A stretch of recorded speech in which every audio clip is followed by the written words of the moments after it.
கிறிஸ்துவுக்குள் என் அன்பு தேவ பிள்ளைகளே, கர்த்தர் உங்களை ஆசீர்வதிப்பாராக. இந்த ஆத்மீக யாத்திரை நிகழ்ச்சியின் வாயிலாக உங்களை சந்திப்பதிலே மிகுந்த மகிழ்ச்சி அடைகிறேன். ஏசாயா 1:19 தேசத்தின் நன்மையை புசிப்பீர்கள் என்று நாம் வாசிக்கிறோம். நமக்கு முன்பாக காணப்படுகிற தேசத்தில் நன்மையும் தீமையும் இரண்டும் நமக்கு முன்பாக காணப்படுகிறது. தீமையை அல்ல, தேசத்தின் நன்மையை புசிக்க அனுபவிக்க கர்த்தர் நமக்கு அனுக்கிரகம் செய்வாராக.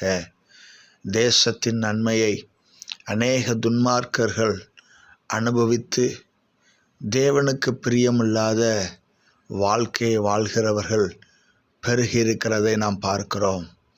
என் அன்பு தேவ பிள்ளைகளே, இன்றைக்கு இயேசுவின் இரத்தத்தினால் கழுவப்பட்ட நீங்கள் தேசத்தின் நன்மையை புசிக்க, கர்த்தருடைய நாம மகிமைக்காக இந்த பூமியிலே வாழ கர்த்தர் அனுக்கிரகம் செய்வாராக. கண்களை மூடி நாம் ஜெபிக்கலாம்.